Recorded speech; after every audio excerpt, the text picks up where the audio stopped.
Thank you for coming, everyone. We can start if you'd like. Okay. I am Susanna Meyer. I'm the mayor of Brentwood, and I'd like to welcome you to the first portion of our meeting this evening, which is our press conference. I don't typically read a statement, but this came together rather quickly, and so we're going to do that. But before we do, it looks like we have our flag available, so we could start with the Pledge of Allegiance. I pledge allegiance to the flag of the United States of America and to the republic for which it stands, one nation, under God, indivisible, with liberty and justice for all. Thank you for that. Okay. I'm going to read a prepared statement. As I said, it's not something I typically do, but again, this came together a little bit quickly, and so I'm actually really thrilled to see so many people that attended this evening and are here to learn more about Mr. Duffey and how we came to this evening. And so I'll go ahead and read. We'll get into some questions from the media if there are some, and then moving into a point where community members also have the chance to ask questions, make statements if they'd like to do that. But we're going to start with the statement. Thank you so much for joining us. We wanted to take this opportunity to share a little about our recent city manager recruitment process and to make some introductions. Over the summer, the city contracted with Peckman & McKinney, a highly respected executive recruitment firm that works with local government agencies throughout the United States, and in fact has worked with Brentwood for other leadership hires, to assist us in finding our next city manager. The search focused on identifying candidates who have the experience and skills that Brentwood needs. We wanted candidates with a proven record of success in complex and fast-paced organizations, a demonstrated experience managing large projects to completion, strong fiscal and leadership skills, tactical and strategic long-term vision, and someone who could appreciate Brentwood's unique character and support the council's vision to protect it. We also wanted a candidate with a master's degree and recent California experience, along with an in-depth understanding of the challenges and mandates of our state's current legislative landscape. All of these criteria were outlined in a detailed recruitment brochure, which was distributed broadly through direct outreach, social media, and the city's website, and several professional local government organizations. Through this process, the city received nearly 60 applications. While most applications were from California, we also received a number of highly qualified applications from across the nation. Collectively, they represented a wide range of public and private sector experience. Peckham & McKinney conducted the initial screening and identified 12 strong candidates whose qualifications most closely matched the desired profile. Those 12 individuals completed supplemental questionnaires and participated in phone interviews with the recruiter. From there, 9 candidates were recommended to the City Council for closed session review. After careful consideration, the Council invited 6 candidates to participate in the first round of interviews. Of those, 3 candidates were brought back for a second interview. Following those interviews and a comprehensive background check conducted by the city's consultant, the City Council selected Mr. G. Harold Duffey as our finalist for the position of City Manager.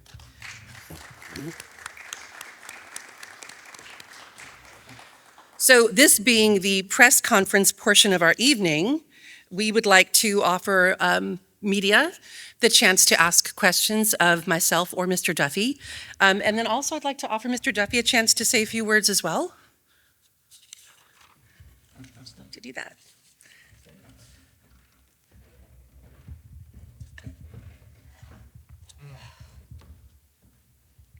Thank you, Mayor Meyer. I just want to say I'm very excited to be here tonight. I'm excited because I see the possibilities of the city of Brentwood. What I see as a city manager, I've gone into communities where I've had to always go in and do 3 things. One is fix, plan, and build.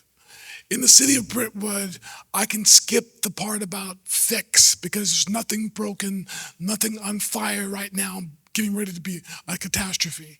What I can do, though, is examine and then plan. Plan being work with the community, work with the council members, the policymakers, and work with staff to collaborate so we can deliver projects that are going to support the city's infrastructure and also plan for the future. I always tell my staff and my policymakers this: let's plan the work and work the plan. If we don't plan the work, you can't hit the target. And so what I always tell people this: when we come together as policymakers and staff and we align the resources and then we start doing the work, then it is my responsibility as the city manager, it is my job performance to deliver on the policymakers and align the staff to move forward. So I'm very excited about the city of Brentwood and all of its assets that it has. I asked two questions during the interview process. One was to the council and one was to staff. The question I asked to the staff was, how can I help you? The response that I got back from the staff was on point. It showed that they cared about what they were doing. They were professional and they wanted to deliver projects. I asked the question to the council. I said, a year from now, if we're talking about success, what would that look like? Well, that question was asked because I wanted to see one thing: if the council was seeing things from the same point of view. Were they all aligned in order to move the city forward? And yes, I was pleasantly surprised they are. So imagine this: working together, moving forward. Work when you're working together. When everyone's going in a different direction, it's very difficult. In the course of my 30-year career, I've gone into organizations where I had to fix, plan, and build. I've had to do financial analysis immediately from the point in time stopping bankruptcy. I've had to go in and deal with a cyber attack. I've done multiple different things. But what I love most of all is sitting with policymakers and planning the work and delivering the plan. Thank you.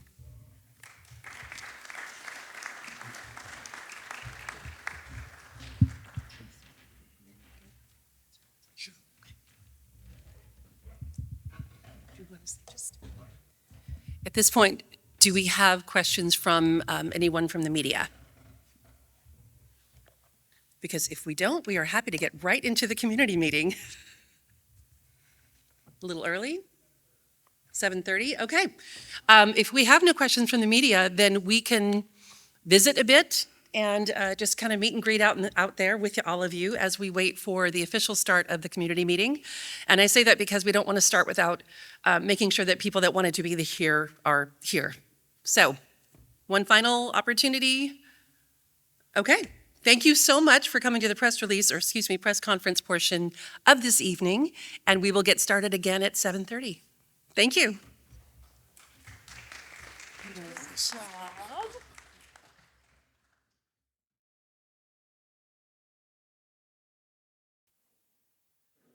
Good evening, everyone. We'd like to get started.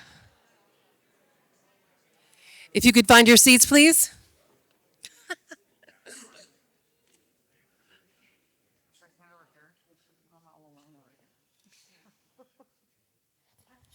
Thank you. We are moving into the community meet and greet portion of our evening. And before we get started, I did want to say, first of all, we have Councilmember Jovita Mendoza here. Thank you. And Councilmember Tony Orlemans.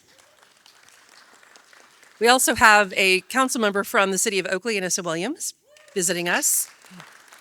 And we have our superintendent of schools, Denise Regani. You're in the back. Thank you for joining us.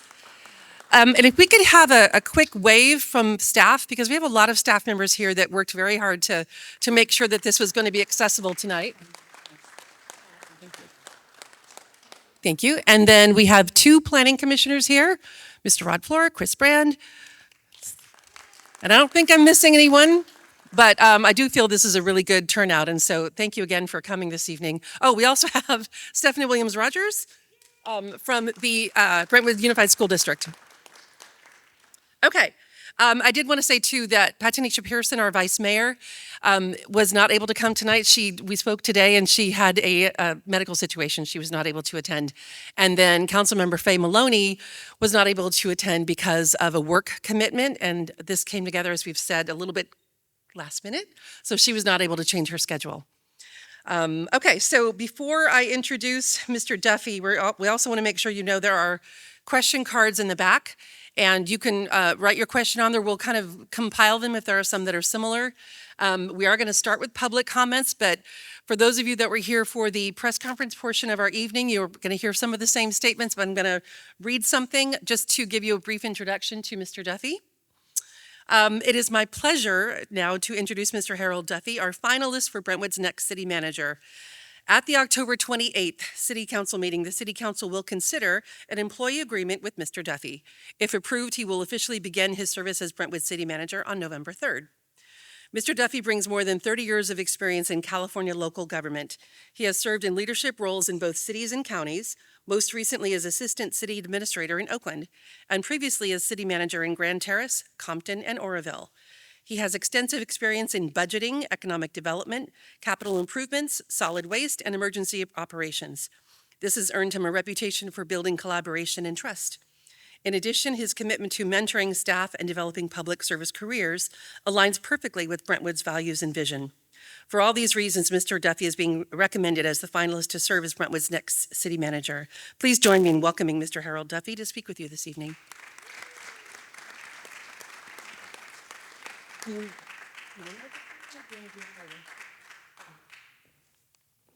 So we will start with public comments, and we have a microphone set up over here. Each public comment can be 2 minutes. We will have someone watching the clock. You're welcome to line up over here if you'd like to make a public comment. This is separate from asking questions through the card, so it's totally up to you if you want to do this. This is your time to do that. I'm going to wait a minute just in case anybody isn't sure.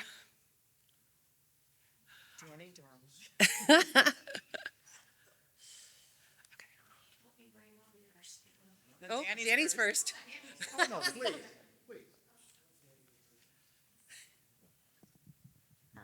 So our biggest, is this on? Yeah. So our biggest challenge in Brentwood is that we're a bed and breakfast community, and we have all that land over in PA1 just waiting for some businesses with salaried positions to come here, and so that people can stay. That would also result in us having better selection at our stores, because right now the selection is not good because we don't have people here during the week.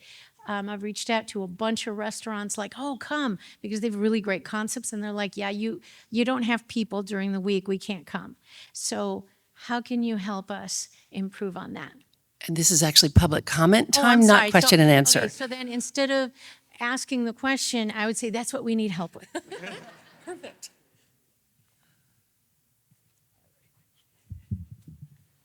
Okay, I'm Danny Dorman. Yeah, well, you know, there are some people who don't know me. We are unique, and unlike other municipalities, maybe where you work, maybe not, you do have a small but vocal group here. And honestly, tolerance for shenanigans is real small here. And just to be warned, you will get called out. Of course, if you make if however we move forward, there'll be a break-in period, of course. I don't know if anyone would expect any less. However, I would strongly urge you to talk to the council and planning, because I'll give you an example. A recent council meeting, your predecessor stuck us with a $500,000 bill. Yeah, so it's shenanigans like that, which shame on you if you do it once, shame on us if we let it happen again. That's why I urge you, have open and honest dialogue. Ask real hard questions, because you'll either get the honest answers from these folks or you get the honest answers from people like us. Thank you.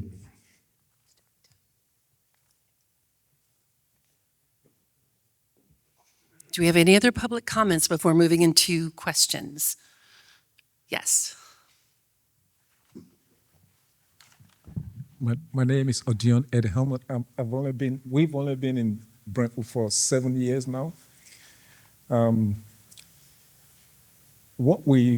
Brentwood need a lot of things from our own perspective. Going to Livermore, going to Walnut Creek for a decent restaurant.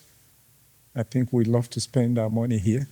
I do believe most people that live in Brentwood want to spend the money locally, which will help our city. But what I will encourage you to do is the word change, most people don't want to hear it. Transformation is a better way to make things, get people to adapt. We are one of the city not very far from major cities like Walnut Creek. Do the best you can, make an impact in this city, so restaurants can come here, better ones, and then tech can also slowly filter into the city of Brentwood. So high-paying jobs, opportunity can be created here in the city. So don't be afraid to do things that will help to bring transformation. It's hard from the beginning, but at the end, most people will benefit from it. I think that's what Brentwood we need. Thank you.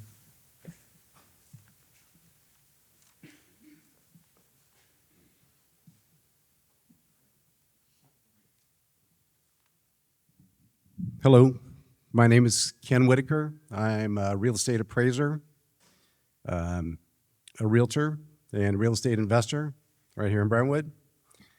I'll just tell you some of my concerns and some of the things that greatly affect real estate values. I think everyone would be concerned about. Brentwood is a pretty safe town compared to some of our surrounding communities.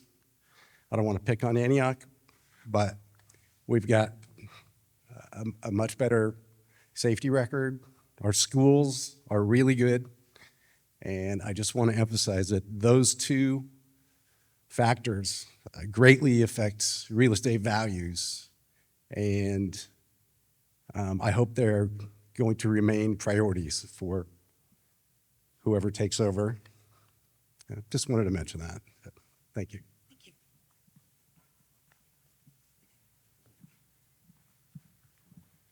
Welcome. My name is Chantel Owens. And if I didn't stand up, my husband, Damon Owens, would absolutely kill me.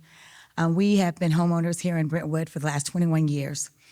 Unlike the me, we live in Brentwood. We have our business in Brentwood. For 10 years, we own Dickey's Barbecue Pit here in Brentwood. So we're the Dickey's people. And Brentwood has been absolutely awesome to live in. But change is necessary, and the community has changed. Although we built our home here for the school district, took our children out of private school because they could not get accreditation so they could attend Heritage. That's why we initially built our home. Since then, we've seen numerous things happen in our high schools. Things have shifted. A lot of other families in Antioch that want their children to have a great education have now started sending their children to school in Brentwood. I run an after-school program called Think Big. It's a mentorship and tutoring program in the city of Antioch to be able to help that district. And when we're looking at the suspension rates in Brentwood, they're rising. So yes, we're safe. Yes, change is necessary in order to remain safe. And I look forward to the change that's here to come. Thank you.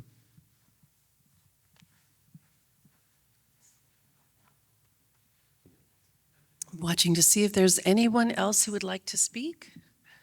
Yes. Hi, my name is Brian Calderon. I'm local resident. I literally grew up here. I went through the entire public school system here. Went to college in California, went to work in the East Coast, and now I'm back. But enough about me. Like the last person previous said, I'm sorry, I forgot your name. But Chantel, yes. What she said is change is necessary. And one of the things that I've noticed is that Brentwood needs to be changed. Growing up as a kid, Brentwood was known as the farm town. Like, it's the place that you go for cherries, peaches, nectarines, you name it, corn, all that stuff. But now it's 2025. You know, it's growing. There's more housing, more residents than ever. Last time I checked, I went to the farmers market this past Sunday, and it's changed so much since the last time I went, which was like 10 plus years ago. And one thing I do want to see change in this city, because it's actually a city now, not back then when it was actually a town trying to be a city. But what I want to see now in the city is in terms of not just economic growth, but also more roads to be able to grow from. We have all this housing, we have all this development for retail and also for jobs, but we need more. It's such a simple thing, I know, but we need more roads to be able to facilitate the needs and also the increase in traffic going on in the city. That's my 2 cents. Thank you.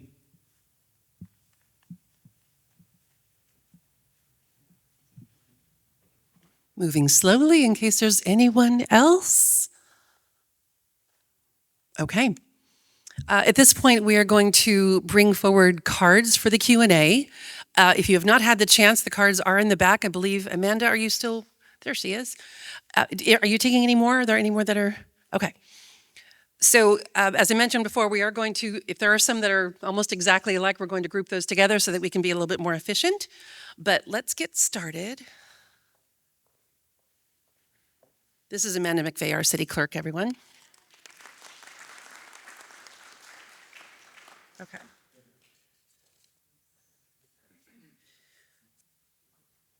Okay. So there's a few here that are for Mr. Duffey, and let's see. Some of them, again, there's a few that are that have multiple questions on one card. So I'm going to try and do this in the most efficient way. One of them asks for your best accomplishment. If you wanted to share that, what do you consider to be your best accomplishment? Good evening, everyone. I would say my best accomplishment was when I first started my employment with the city of Grand Terrace. Grand Terrace is a quaint community. Actually, I think it's very much similar to Brentwood, but Brentwood's just elevated in terms of size, high quality of life, great people, burgeoning economy. But we had this $105 million interchange project that was fully funded by the state.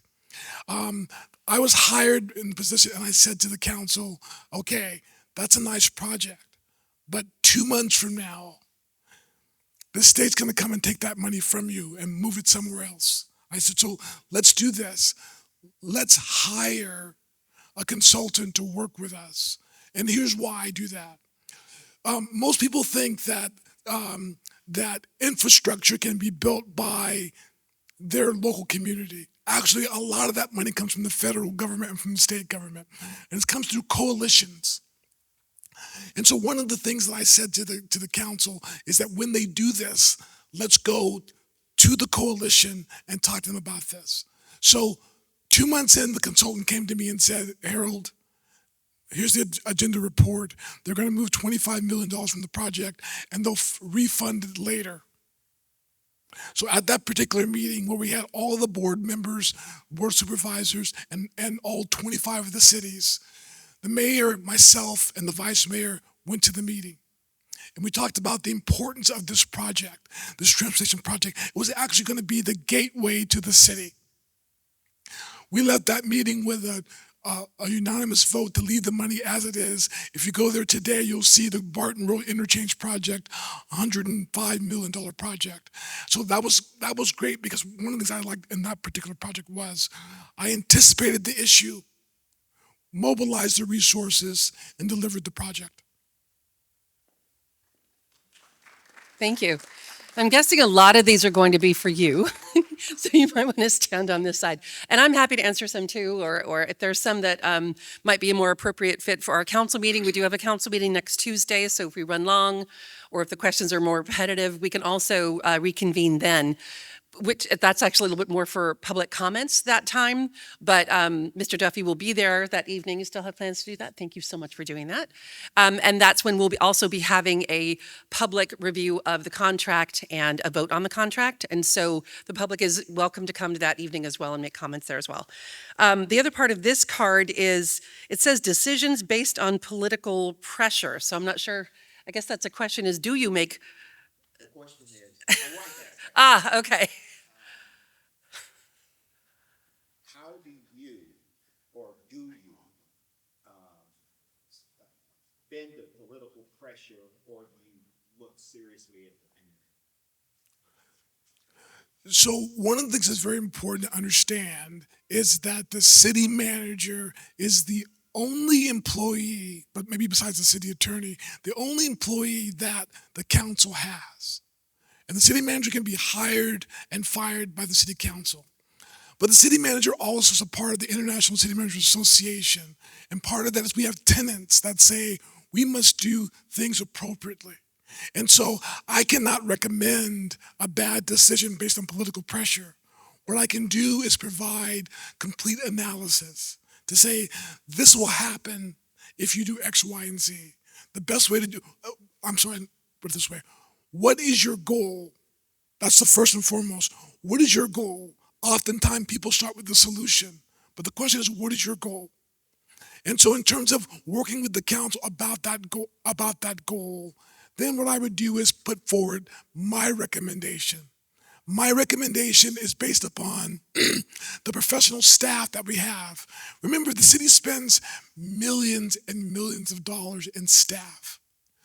One of the things we have to get better at is we have to make sure that council members have enough faith to trust staff, but staff must demonstrate their professional expertise to deliver that material to the council, unbiased, but factual data and information. I've gone through many programs where I thought it was the best program. After public comment, council went in a different direction. Now, here's what I do and tell staff to do. The council has made a decision. It's now up to us to deliver on that decision, to make sure that we are not anywhere involved in any political activity. There may be some issue internally with the council, and it may be a 3-2 vote. It doesn't matter. The decision has been made, and that's the professional staff for the city. We are responsible to make sure that we can deliver the project in the most efficient way possible, even if it wasn't our idea or our concept.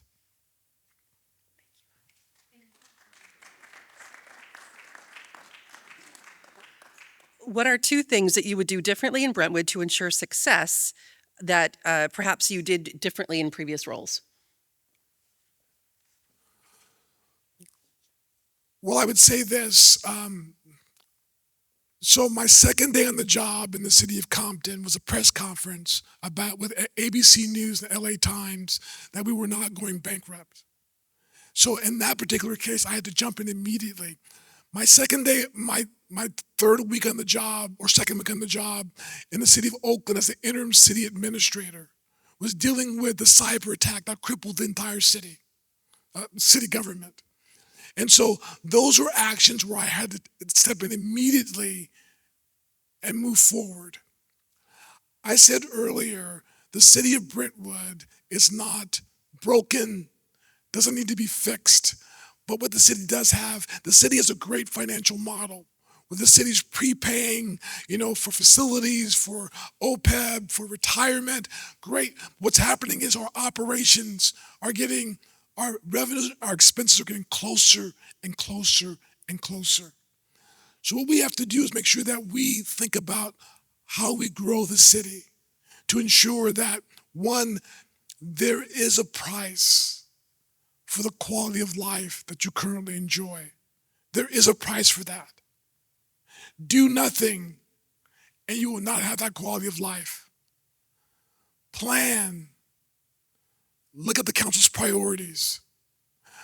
Work those priorities. Then you can maintain your quality of life and have controlled growth in the process. So what I would say differently is, in those cities that I mentioned earlier, I had to step in and take immediate action. The luxury here is I can listen, I can examine, I can monitor what's going on before I make that leap. Which really, I said this earlier, what's really important is let's plan the work and work the plan. So if I say sustainable community, what does that mean to the council? What does that mean to the staff? We get the collaboration, the line services, and then we move forward. So the difference is, I think we have time to collaborate and move forward, and then move forward swiftly. Thank you. I should mention too, do either of you have any comments or questions at this point? Okay, thank you. So there was a question asking about some history at the city of Compton and the city of Oakland. If you could talk a bit about your departures from there. Thank you. So we'll start off with the city of Compton. So the city of Compton, I was at the time, I believe, the 7th city manager in 4 years. And after I left, they did 5 more within a 3-year period. When I took the job as city manager for the city of Compton, my career advisor, very well-known gentleman, said, "Harold, don't do that. Do not do that. You don't do that." And I said to him, I have the skill set. If I don't do it, who will? I mentioned to you earlier that my second day on the job was that press conference. I'll give you 2 quick examples of how things work in Compton. Compton did not have a strong city manager, a strong mayor, but the mayor at the time pretended and intimidated staff to make that happen. Not the one that was there when I left, before the first one. I'm going to clear that. He versus she. So what happened is this. When I arrived in Compton, they have a card club in Compton. And they had this agreement after 9/11 to only take $20,000 a month for their agreements versus 10% of the take. The agreement was ending when I got there. The casino owner came in and said, "Hey, I'll give you $25,000 a month." I said, "No, I want to go with the original deal." I mention this because what I do in my job is make sure that the city is protected above everything else. So the card club owner went to one council member to apply pressure to me, another one to apply pressure to me. But before we get to the third one, the first check came in, $175,000 for the month versus $25,000. The next check, $200,000. The next check, $190,000. By the end of the year, it was $2.2 million. I say that because under that pressure, you have a decision: do the right thing or exit. So multiple things happen along the way. In my contract, I have termination for cause and termination without cause. Without cause is a severance package. When I left Compton and I got my severance package. And I would say this: as a city manager, the council has every right to terminate your employment. That's the risk that you take when you were a city manager. I didn't huff and puff and groan, no. I signed up for that job. I helped Compton remain solvent during that time period. I added more value to the city, and I'm very happy with the work that I did.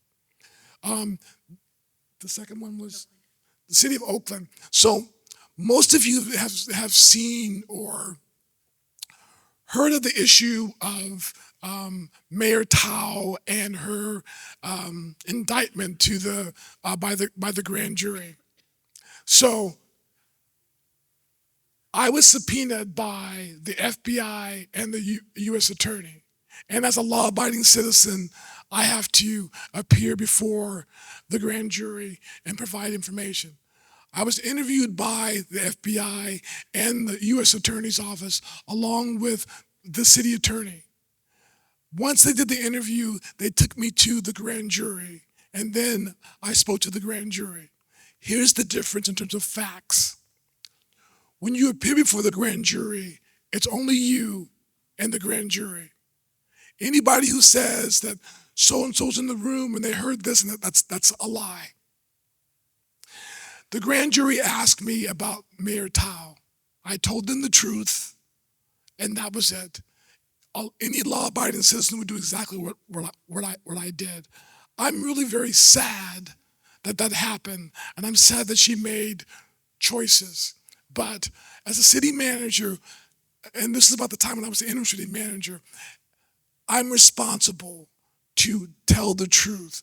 And I said earlier, if you look up the ICMA, International City Managers Association, we are not supposed to enrich ourselves with anything. We are to do the job of serving the city council. And that's exactly what I've done my entire 35-year career. I would just like to point out, too, that this is an unusual process for us to bring a candidate before you all, before the city council meeting, before the vote on the contract. So I really personally would like to thank Mr. Duffey for making the trip to Brentwood to answer questions for you. I know that there have been some questions, and so we're trying to be very accessible and public about this. And I frankly very much appreciate the time that he's taking to be here tonight. He doesn't work here at this point. So this is an example for me of how he's going to engage with the community, and I appreciate it. So I'd like to give you a round of applause for that. Okay. One of the interesting ones I liked, why Brentwood? I'm actually very excited about that question because here's why Brentwood. I said to you earlier, I go in, I fix, I plan, I build. I tell organizations all the time, I would love to go in and not have to put out a fire, but plan the work. I heard some comments today about the school district, heard some comments today about real estate, heard some comments today about safety. All of those are economic development opportunities. It is the city of Brentwood's story to tell. I'm a great storyteller. In the city of Oroville, when I was in the city of Oroville Council said, oh, we're broke, we're busted. I said, stop it. Don't say that. If you say that, no one's going to invest in this community. I created a program called the MIDAS program, Municipal Investment and Development to Achieve Success, Public-Private Partnership. I pulled together all these projects from the city of Oroville, about $150 million worth of projects, and people said, what's going on there? Go to Oroville now. Everything I laid out in that plan is built and magnified. In the city of Grand Terrace, small town, MIDAS program, $750 million worth of projects. Go to that town right now. They're knocking it off. I had a call from the city manager a couple of years ago. He says, this is great, Harold. All I got to do is follow the plan, and we're moving forward. It's our story to tell. Businesses locate in communities for two reasons: rooftops and median household income. You can get many, many different businesses because of your median household income. Your education level in the community is something that's marketable in terms of getting people here. Your quality of life is extremely important because here's why. When a tech company or a biotech company wants to locate their business, say in our innovation center, they're going to look at the school district, look at the real estate, ability to live here, look at the quality of life. You have great parks, great streets, beautiful community, high quality of life. Those are things that I can help market to ensure that Brentwood becomes everything it wants to be. One of my personal goals is to create what we call a map city. Here's what that is. There are 3 coveted awards that a community can get. Money Magazine, you already have that. All-American City Award and Helen Putnam Award. I see those things happening very easy in this community. Why Brentwood? Because Brentwood, first of all, when you say Brentwood, people think, oh, UCLA, da, da, da, da, right? It's a very wealthy community down there too. And then I get them straightened out and talk about here, and you look at the quality of life, look at the assets that you have. You are a marketing dream. Nice answer. Yes. You like to hear that? One of the things we on City Council hear a lot is that the commute.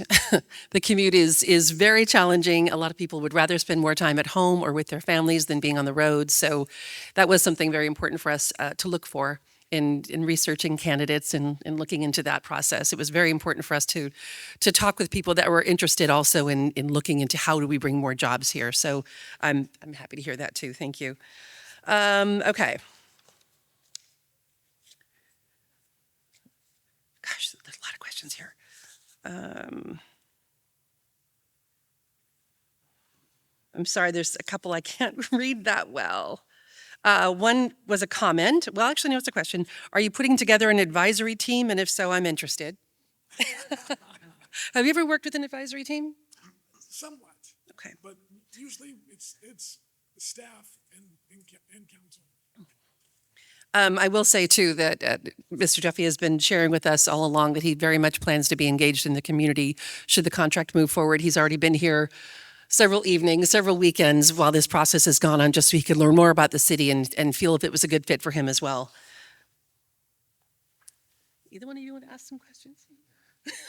It's all you, Mayor. Okay. Okay. In our current political climate, how will you ensure progress for all in Brentwood? And I think I'm trying to figure out if that kind of goes along with another question on this card that's talking about how do you plan to reconcile Brentwood's need for affordable housing with current residents' desire for no growth and with Sacramento housing laws? So it's kind of all trying to combine those a little bit. We like tough questions here. So remember, when you look at the state's requirement for housing, what the state is saying to you, you have to zone a certain amount of land to be able to do that. What Brentwood needs to do is to have a self-examination to make sure that ultimately in the end, you don't want to have children that grow up here who can't afford to buy a home. Because if that's the case, you're not going to be able to have a community that's going to look like you. When the housing market is driving the system versus trying to have fair and affordable housing across the board, that's what's important. So there are certain laws that you have to adhere to. But one of the things that a comprehensive general plan can do is to help you plan how you move forward to accomplish those rules. It's always better to have a plan than to have the state come down and try to force you to do something. Was there more part to that? It was really just, what is it? I think the political environment, I think that was... Yeah, and helping all people feel served, basically. Yeah. I think one of the things that's really important to understand, and someone told me earlier that that's not really the case, but the city manager and the staff should not be political. What we are required to do is to provide the best information available, unbiased information available to the policymakers so they can make an informed decision. And I always tell the policymakers, listen, ask me the question in private, and then it's going to be the same in public. I want to make sure that you have all of the information available. There should be no aha moments at the council meeting. Our staff reports should be clear and transparent with all relevant information. One of the things I dislike immensely is having to tell the council, I'll get back to you on that. We have, and I from watching the council meetings, we have excellent staff. And I want to make sure that that staff develop a relationship with the council so there's trust and that we can move forward. We cannot move the city forward without working together. And I say this to the council, is that you've got professional staff people that I'm going to make sure that deliver unbiased information to you. And here's the reason why. If the information is biased, it's based on their professional recommendation that if we do this, this will happen versus not doing this. So it is important that we trust our professional staff, but it's also important that our professional staff make sure that we provide all of the information to the council. When you look at a staff report and it's just a bunch of rosy stuff without the alternatives, that's problematic. We want to make sure that the council has the pros and the cons to make an informed decision.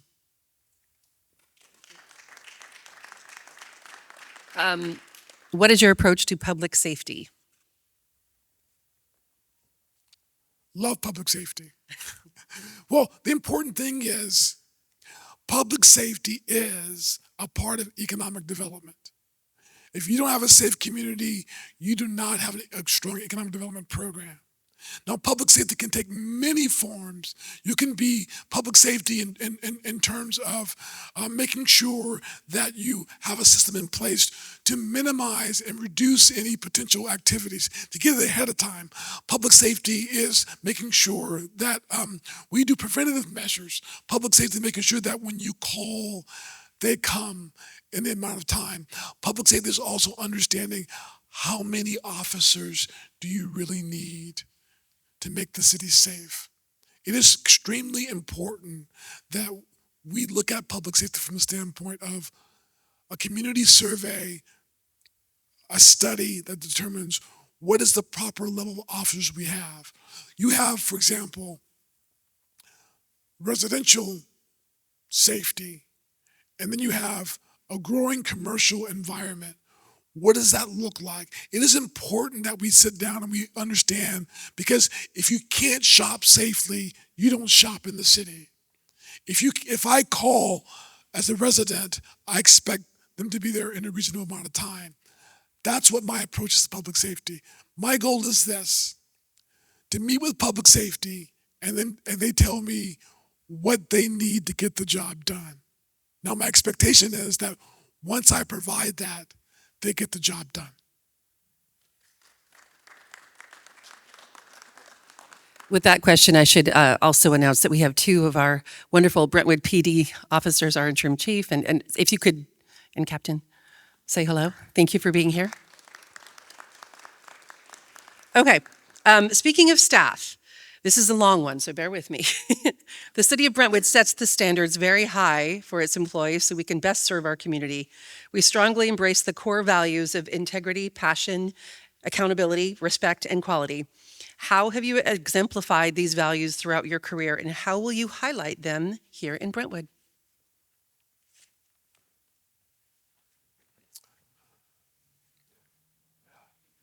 I think what's important is that over the course of my career, I've learned I'm the guy who's to come into work and just start the work. But there are people that I'm spending the majority of my time with, and relationships need to be formed. And so I've learned along the way to take the time to have a conversation with staff, to understand what they need to get the job done, and also to respect their expertise, and to also move from this is my job or creating job versus what do you want to do in your career.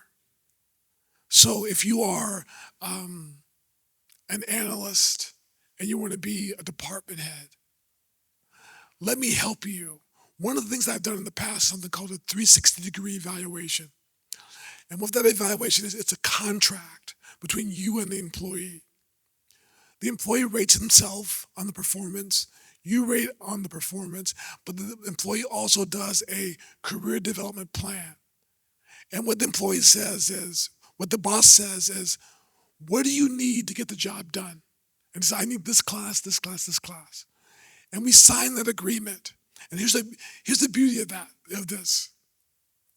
Have you ever had an evaluation with an employee and the employee is surprised and shocked? Well, that shouldn't be the case. So in the 360 evaluation, you agree up front and you have a contract, and we're going to do X, Y, and Z, and here's the training. Now, if I don't allow you to take that training, that's my fault. But the thing is, we want to make sure that employees have a path forward. And I've heard this throughout my career, and I've tried to correct it. Someone will say, I'm just the janitor. I'm just the... And so what I try to do is make sure that, no, you have to understand this. You're the face of the city. The council members are the policy makers, but we're implementing the policy. Everyone, from the maintenance worker to the garbage collector to the secretary to the intern, you're representing the city of Brentwood. And when there's interaction with the public, that's what they're going to remember. So the goal really is to make sure that we value our most valuable asset, and that really is the city employee. And hopefully we can create careers and not just jobs.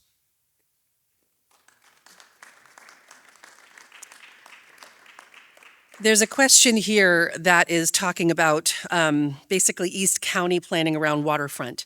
Brentwood does not have a waterfront, but I will tell you, and this is not something that you would be aware of at this point, there is a collective called the Delta Six that is made up of the 4 East County mayors for Pittsburgh, Oakley, and Antioch and Brentwood, along with the 2 county supervisors and each of the city managers. And this group gets together on a quarterly basis to discuss regional concerns, regional ideas, opportunities. So this would be a question for that group. It's not necessarily a question for this evening, but certainly you can bring it up at a council meeting. We can talk about it a little bit more there as well. Okay, I have one question left, and it kind of goes back to kind of the core of Brentwood and also the safety. And it is, how do you plan on keeping the small town safe environment in place as surrounding communities seem to be getting worse? Listen to law enforcement, listen to the community, and listen to the council. The city manager can make recommendations, but really the experts and the people who are living the situation. I can say, we're safe, but when you're a victim of crime, you don't feel safe. What we need to do is listen to our experts. And what I often do in a community when I go in, I ask each department head, tell me the top 10 things you're working on. I want to know. And I would ask the police department the same thing. What are your core services? And what are the top things you're working on? Why are you in existence? That's the key, because if your core services don't align with the city council's priorities, stop it. Let's align our resources. So when the council says, safe community, what does that look like? Let's develop programs to ensure that, one, the council's definition is in concert with the professionals that are responsible. And then let's work on stuff that we can deliver to ensure that you actually are safe. So it is really important for me to be able to, what I'm trying to say tonight is, the city manager might be the chief executive officer, but that's just one person. There's a team that's involved with moving the city forward, and that team has to work very closely with the policymakers who are representing the citizens of Brentwood, and they shape how the community will look today and tomorrow.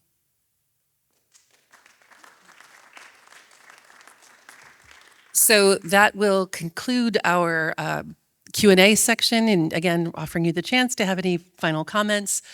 I really would like to thank all of you. This is a really good-sized crowd. Again, this came together very quickly, so we appreciate that you took time out of your Mondays to come and spend your evening with us.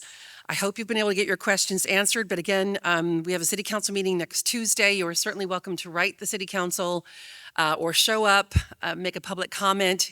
If you want to make a comment on an agenda item, you can always attend the Zoom and then raise your hand during the Zoom.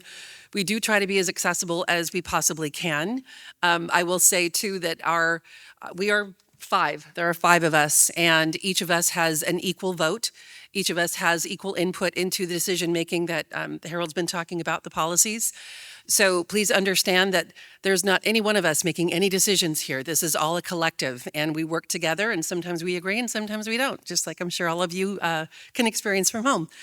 I will say too that what we hear from you typically is we need more jobs. We don't want to commute as much. We want to spend time with our families and enjoy the quality of life that Brentwood has to offer, and the reason that we moved here. And so one of the major goals that we are looking toward as a council is to do what we can to mitigate the growth within the parameters of state mandates, and do what we can to bring jobs to the city, but all while maintaining the quality of life that brought us here. The reason that we live in Brentwood, the reason that we wanted to move here and be a part of this beautiful committee. So hopefully this helped you to get an understanding of how this process works. I'm going to stick around. I don't know if you're going to stick around for a few more minutes, if anybody has any questions you want to finalize with. And please stay engaged with us, and please let us know how you're feeling. If you have questions, again, we can meet with you. We can set up times to talk, or we can email back and forth, whatever works within your schedules. We all have day jobs, so sometimes getting those answers back to you immediately is not possible, but we will do our best. One last time, thank you to staff and to Weblative for helping us with this process tonight. And one last wave from staff, because everybody put extra time in this to make this work, and the short time turnaround. Thank you so much for joining us this evening. Have a great night.